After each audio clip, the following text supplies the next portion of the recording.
देव ऋषि नारद जी जाते थे वहाँ भगवान विष्णु के पास। तो भगवान विष्णु क्या करते थे, जब तक नारद जी वहाँ रहते थे तब तक तो ठीक था, लेकिन जब नारद जी चले जाते थे तो वहाँ जहाँ नारद जी बैठते उतनी जगह की मिट्टी कटवा के बाहर फेंक देते थे, फिर दूसरी मिट्टी वहाँ लगा करके फिर लिपाई करवा, अथवा जिस आसन पर नारद जी बैठते उस आसन को हटा दिया जाता।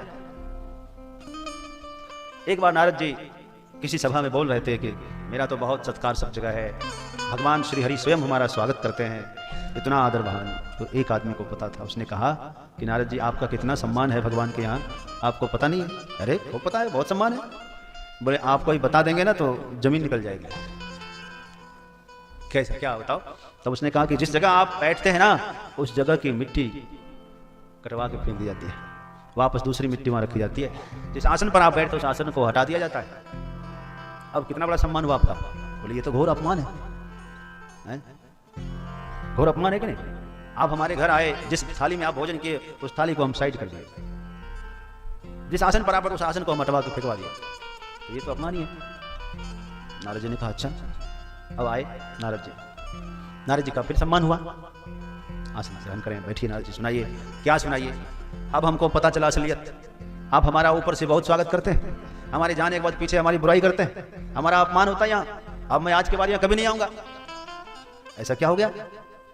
बोले जब हम जाते हैं तो आप हमारी जहां हम बैठते हैं उस मिट्टी को फेंकवा देते हैं, दूसरी मिट्टी लगवाते हैं, दूसरा आसन बनवाते हैं, ऐसा क्यों करते हैं? ये तो घोर अपमान है किसी का, या तो बुलाइए मत, बैठने मत दीजिए हमें।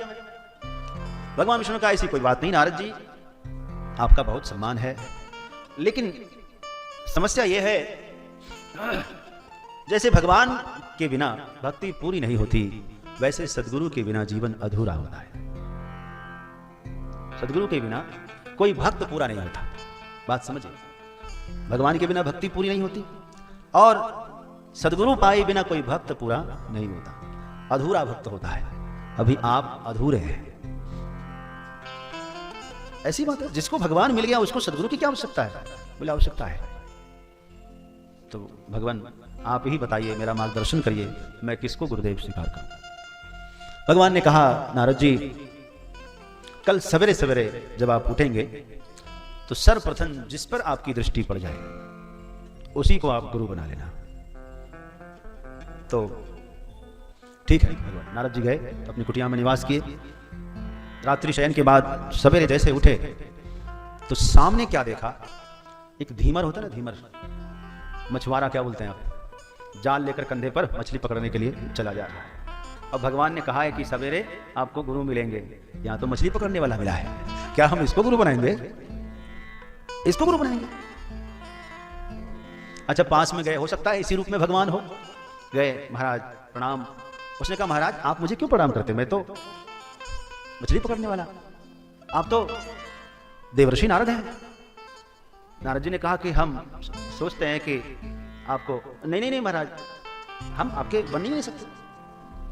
फिर भी नारद जी के मन में थोड़ी, उसने बताया मैं तो छोटी, मेरी जाति भी वैसी है और मेरा काम भी वैसा है, मुझे कुछ आता जाता भी नहीं है।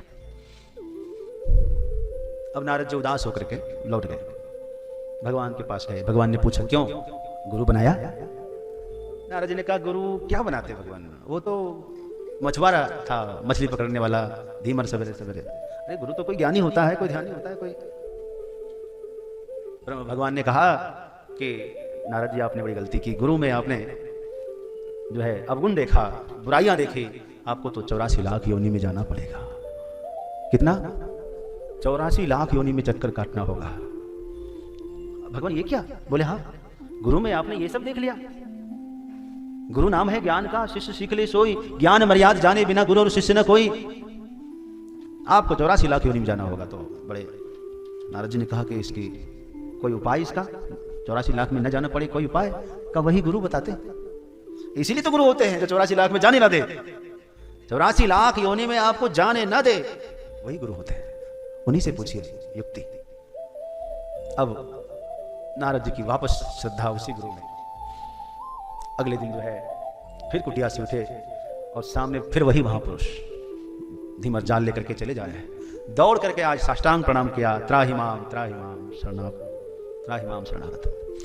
हे गुरुदेव, मैं आपके शरण में हूं। कल मैंने आप में अश्रद्धा की थी, जिसकी वजह से भगवान ने मुझे 84 लाख योनियों में जाने का श्राप दिया। अब आप ही मेरे गुरु हैं, मैं आपकी शरण में हूं, आप मुझे बचाइए। हालांकि नारद जी ने सोचा था कि वो क्या बताएंगे नारद हमें 84 लाख बचने के उपाय, उनको खुद कुछ पता नहीं है। लेकिन आज श्रद्धा से कहा है तो धीमर ने कहा ये तो बहुत आसान उपाय है, ये तो बहुत आसान उपाय है। बोले कैसे?